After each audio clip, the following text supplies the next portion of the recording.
So what's happening is, if you've got a woman who's getting beat up in her relationship, she doesn't like her job, she doesn't like her marriage, she's just unhappy all around, she's unbalanced mentally, physically, emotionally, spiritually, she's unbalanced, then she's going to be likely to degrade that being to a boy.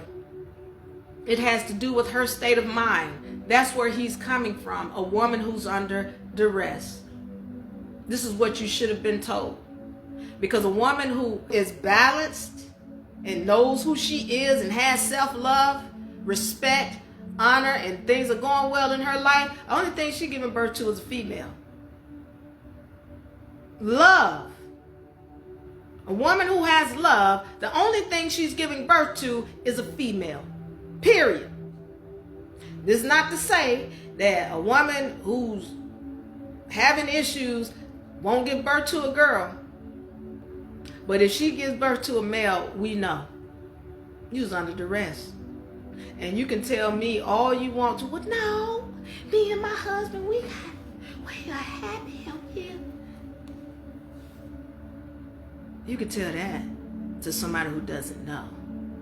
Because I know. And so the issue is that the woman is the holder of the Stargate. She's not understanding her powers on so many different levels. She's thinking that, oh, I need somebody to protect me, when she the one bringing the danger. When she gets her mind in order, there won't be any danger. There won't be any need to be protected, because you're the one bringing it. But she doesn't know that, because we don't understand the spiritual nature of this whole dimension. You got to know self. All right.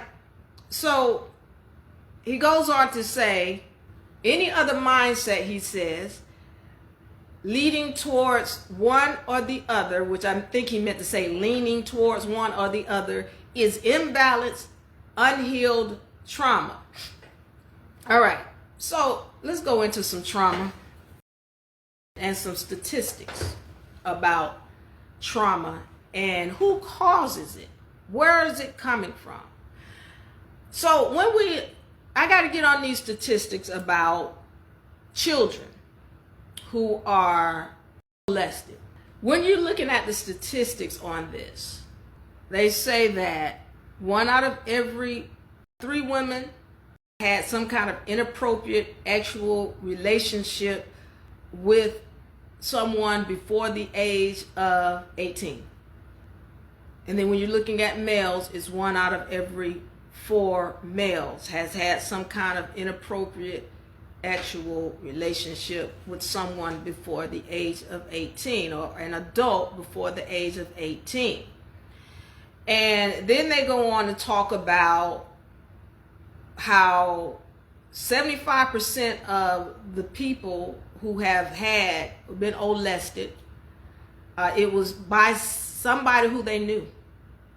A live-in boyfriend, a daddy, a brother, stepdad, a cousin, an uncle, somebody, friend of the family, somebody who they knew. 75%. And then when you look at the other statistic that talks about who these perpetrators were, more than 85% were male. More than 85% of the perpetrators of these crimes against children were males. So let's go on into the stats about violence against women and children. More than 75% of the perpetrators of violence against women and children are male. This doesn't matter what your skin color is, what landmass you live on, what your race is, what you identify as, or nothing else. How much money you have. More than 85% of the perpetrators of violence against women and children are males. When we're talking about violent crimes, more than 85% of the perpetrators are males. When we're talking about robberies, more than 85% of the perpetrators are males. When we're talking about rape, more than 85% of the perpetrators are male. When we're talking about murders, you know what I'm talking about, more than 85% of the perpetrators are males.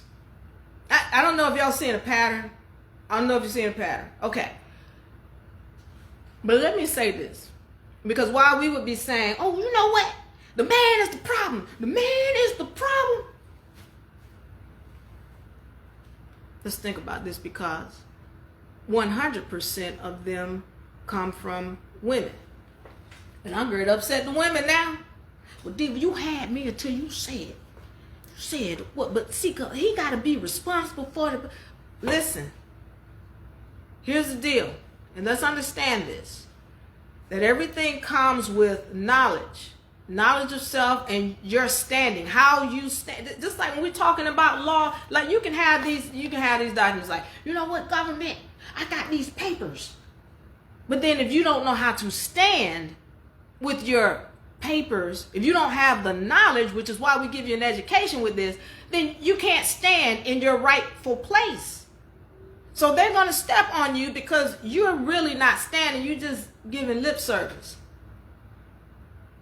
So when we're talking about how more than 85% of the perpetrators of all of these negative things are male, I got to go back and say, well, wait a minute, because 100% of them came from a woman.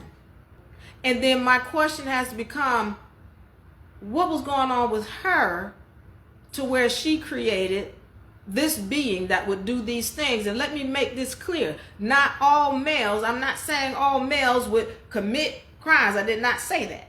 What I am saying to you is that the ones who are more prone to commit these things are males, according to the statistics. Now, I didn't create the statistics. Once again, I'm not giving you my opinion. I'm telling you the facts. Go look them up. So when we're understanding that all these males, they come from a woman. So the thing is, and I've been saying this from the beginning, it starts with the woman, because he came from her. He came from her. He is her fruit. And when she is in order, he doesn't have a choice but to be in order. All of this stuff about, well, he was beating on her and she was a victim. Ain't no victims. Y'all know the case going on, and I rarely want to speak on secular stuff because I'm not here for no clickbait. I'm not here for that. And if I wanted to make that one of my topics and get a lot of views or whatever, I could do that. But I'm here to give you what the facts are. But there's a case going on right now where a woman was in a situation with this guy because, oh, well, he's going to help my music career. And he's going to do these things for me. And we're going to be rich. And he turned her into an prostitute. An prostitute. Y'all know what I'm talking about. He was her pimp and she was his prostitute. And y'all, you know, oh, she was a victim in it. If she had self-love, and I want you to ask yourself this, and I get it. There's this whole thing about, well, you know, sometimes it's hard to leave. Ask yourself this. If she had self-love, would he have been able to keep saying these things to her and get her to do things? All of these things they're talking about that she went through and people urinating on her and all this. If you have self-love, if you know who you are, if you are tapped into source, if you are really dependent on God, at what point do you allow somebody to piss in your face? Well, you know, he threatened my mama, and he said he was gone. Remember when I talked about this? If you're operating down here in these lower vibratory frequencies, you're not even operating in your right mind. If you're operating in these lower vibratory frequencies. Okay, I'll read them all. Pride, anger, despair, fear, grief, apathy, guilt, and shame. She was all down here. I feel shame, I feel nasty, I feel dirty, I feel guilty, and I feel fear. She had her operating all down here. You can't manifest nothing down here. So once somebody gets you in a state where you're not in your right mind, you're not operating in your right mind, you're going to allow them to do things to you that they shouldn't be doing. You're going to allow them to tap into you when you shouldn't be allowing them to tap into you. I know somebody going to get upset. I'm listening. Put it in the comments section. So he's talking about this unhealed trauma. There's a lot of people in relationships right now that should not be in a relationship because they have not tapped into source. I'm talking about tapping into self. I ain't telling you what religion to believe in because it's about spirit. It's about whatever you Christ, God, are you tapped in? Do you really believe in this being that you say is all great and all omnipotent? Do you really? Because then if you did, you wouldn't allow people to do these things to you. But there are a lot of people who are unhealed. They have unhealed trauma.